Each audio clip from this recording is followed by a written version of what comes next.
Greetings, fellow dungeon delvers, and welcome to Dorans and Dragons, where we work together to come up with Dungeons and Dragons 5th edition builds for your favorite League of Legends champions. Today we're building Urgot, the Dreadnought. Urgot started his life as a Noxian headsman, the man in charge of executing the weak. He was the pure embodiment of Noxian ideals. Unfortunately, Urgot was the victim of politics and the machinations of a coup orchestrated by Jericho Swain. Sent to Zon on a suicide mission, Urgot was captured and imprisoned deep beneath the city slums in a chemtech mine. Baron Voss was a cruel warden who would routinely torture her prisoners for information. When Voss's blade cut into Urgot, instead of feeling pain, he felt clarity. The chemtech prison had made Urgot stronger than he'd ever been as a Noxian. He replaced as much of his body as he could with chemtech, seeking to purge his body's weakness. His inner Darwin emerged as he began claiming sections of the prison as his territory. The only truth that carried through his territory was that only the strong survive, and to survive is to be worthy. Once his territory could no longer grow within the prison, Urgot started a riot and destroyed the prison, including many of the prisoners. Urgot didn't care if they were his people or not. If they weren't strong enough to survive, he had no use for them. After escaping prison, Urgot became a plague upon Zon, taking over territory of anyone he considered too weak or unworthy. Before we get started with the build, go ahead and like the video and hit that subscribe button so you're always notified when we release our builds. We'd like to thank one of this month's Doran's Blade patrons, Groovy Boomstick. Thank you so much for your support. It means a lot to us. Groovy Boomstick chose Urgot to build as part of the rewards for our Blade tier patrons. Come join us over on Patreon today for just $1. To get access to our awesome Discord community where we talk League and D&D all day long. Alright, now let's get into it. Here's a quick preview of the build. For race, we're going with Centaur. Per usual, our stats are going to be determined using the standard array. For our stat priorities, we're going to max dexterity and dump strength. We do have a multi-classing requirement of 13 in intelligence and dexterity. Our leveling path is going to be levels 1 through 3 in Artificer, then we'll pick up 3 levels of Fighter before finishing out the rest of the build as an Artificer. Urgot's passive, Echoing Flames, is going to come from our Hand Mortar. Our Q, Corrosive Charge, is going to come from Web and Hand Mortar. We'll explain later. His W, Purge, comes from our Pepper Box. Our E, Disdain, will come from Charge and Trip Attack. And finally, we get our ultimate, Fear Beyond Death, from Bigby's Hand. For race, we need to get multiple legs and cover them in armor, so we're going with Centaur. We know it's not a perfect match initially, but once we get our suit of armor, it'll be a much better match. We're going to use Tasha's Origin ASI changes to take +2 to Dexterity and +1 to Constitution. Since we're using Centaur, we're considered Fey rather than Humanoid, which will help against certain spells. We also get a Charge, which is going to be the first portion of Disdain. If we move at least 30 feet in a straight line and land a melee attack, we can make a hoof attack with our bonus action. Speaking of our hooves, they're natural melee weapons that deal 1d4 plus our strength and bludgeoning damage. And finally, we'll pick up proficiency in the survival skill, thanks to the survivor feature, which is a perfect match for Urgot. Now onto background. We're going to lean into the empire he built during and after his imprisonment, and go with Criminal. Criminals gain skill proficiencies in Deception and Stealth, and pick up the Criminal Contact feature. This gives you a liaison between other criminal enterprises who can provide you information on the area and send messages to your other criminal contacts. Walking on those legs means we really need strong balance, just like the standard array, which we'll be using to determine our stats. We're going to max our dexterity first so our shots hit, and for our quick thinking in combat. Constitution is next because Urgot is one of the thickest champions in the game. That's a triple C there. Intelligence is up after that for his cunning and multi-classing purposes. Wisdom is going to be our 12 score. Charisma is going to be average, even though he's absolutely terrifying, and then we'll dump strength. Now our equipment is actually really important for this build, so we'll take a minute to break it down here. First we have our chainmail.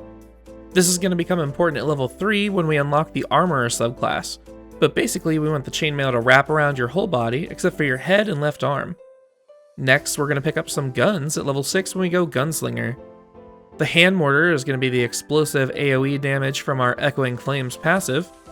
It deals 2d8 fire damage to your immediate target, and then every target within 5 feet has to make a dexterity save or they take 1d8 fire as well.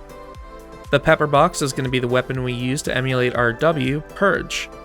It'll fire 6 shots before it needs to reload, each dealing 1d10 piercing damage. And finally, we have our Pistol, which is going to emulate our auto attacks, each shot also dealing 1d10 piercing. Alrighty, now that we've got our equipment squared away, we're going to kick off the class levels with Artificer. Artificers have a d8 hit die and give us proficiency with light and medium armor, shields, and simple weapons. We also pick up skill proficiencies in perception and investigation. First level Artificers also gain the magical tinkering ability, which allows them to imbue a tiny non-magical object with a spark of magic. It can shine light, play a recorded message, play a non-verbal sound or emit an odor, or display a visual effect. And finally, we unlock our spellcasting. Now for Artificers, you actually use your artisan tools to make your magic work, so keep that in mind. The only spell we'll discuss at this level is Ray of Frost, which we'll use as an early version of our corrosive charge.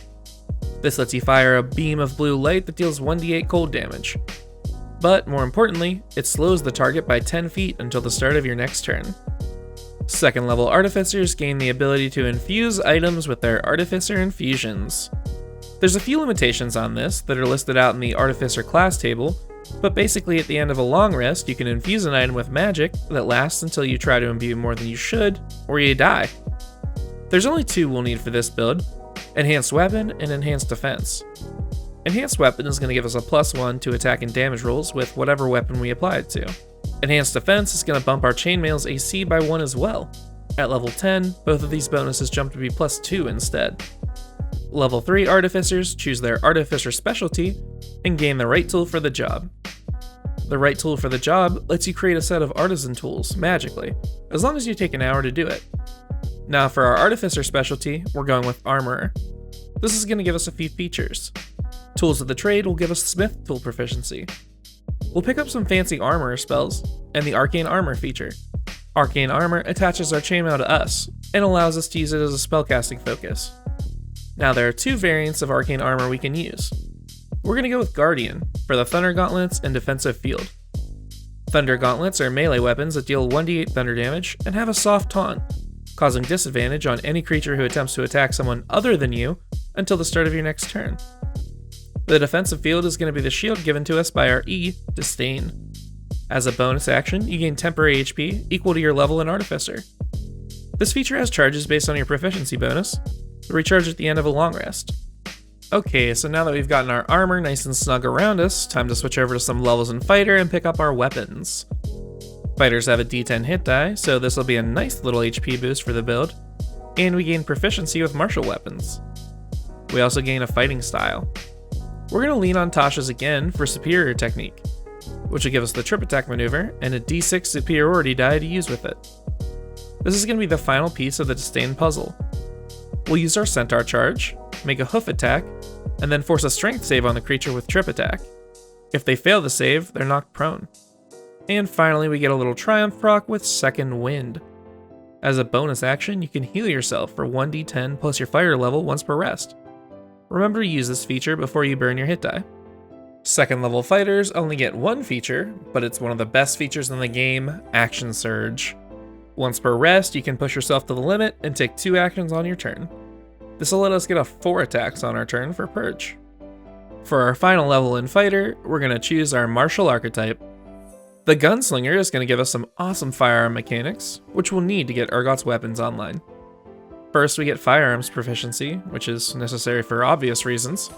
Then we gain the Gunsmith feature, allowing us to actually create our own weapons. Each of these weapons have the reload and misfire properties, and our hand mortar has the explosive property as well. We covered the weapons in the equipment section, so we won't go over that again. We will cover our grit and trick shots though. Grit is a pool of points that will empower our trick shots. There's only 1 grit point available to us though, but they do recharge every rest, or if you roll a nat 20 on an attack roll. Winging Shot allows you to force a strength save on a target you hit, just like Trip Attack, and knock them prone if they fail. Piercing Shot allows you to hit an initial target, and then roll with disadvantage on all targets behind it in a line if you hit them as well. And we're going back over to Artificer to finish out the build. 4th level Artificers gain the first ability score improvement of the build. As usual, we're going to lay out all of the ASIs here so you can choose whichever order you'd like. At Artificer 4, we're going to take the Gunner feat.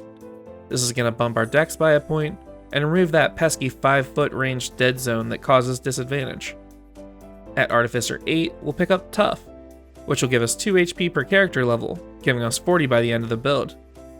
Feel free to alternate between Tough and Heavy Armor Master, depending on what stage of the game you choose this feat. At Artificer 12, we'll max our Dexterity with 2 points. And at Artificer 16, we'll round off our odd scores in Constitution and Intelligence. Level 5 Artificers pick up the Extra Attack feature and second level spells. Extra Attack is pretty straightforward. We get to make 2 attacks per action now instead of just 1. The main second level spell we're going to use is Web. You fire out a 20-foot cube of sticky webbing, or corrosive slime. If a creature fails a dex save, it gets stuck in them, and is considered restrained until they break free. A key point is that these webs are flammable, meaning we can trap a set of creatures and fire the hand mortar at them, causing them to take an additional 2d4 fire damage on top of the 2d8 damage they take from the initial weapon attack. 7th level Artificers gain Flash of Genius, which allows you to burn your reaction to add your Intelligence mod to any save or ability check you or an ally make within 30 feet. This feature has charges based on your Intelligence mod and recharge on a long rest. Level 15 Armorers learn Perfected Armor, which allows us to activate our reaction anytime a creature ends its turn within 30 feet of you. You force a strength save on the creature, and if it fails, it gets yoinked to within 5 feet of you, and you can take a free swing at them. This feature has charges based on your proficiency bonus and recharges on a long rest. Bonus points if you yell, "Get over here!" And finally, 17th level Artificers pick up level 5 spells. We're going to learn Bigby's Hand for our ultimate Fear Beyond Death.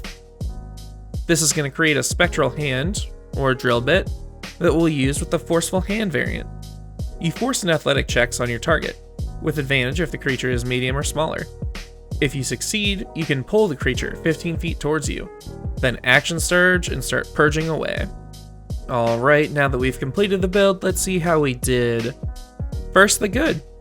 We have our mech suit, and we have our firepower, and we're super tanky, with a 200 plus health pool and 18 AC without getting any special items. We also do a decent amount of damage, especially considering our tankiness. Now the bad. The only real part about this build is that we have no execute for our ult, and the centaur bit might feel a little off until we get fully mechanized. So what'd you think? I've included a link to this build via D&D Beyond in the description below, as well as Amazon links to the books used in this build. If you enjoy this type of content, please consider supporting us on Patreon. We have a few awesome rewards, including access to our Discord community and monthly homebrew releases. We plan on churning out one League Champion build every week. Thanks for watching, and hopefully we'll catch you on the Rift, or in the Forgotten Realms.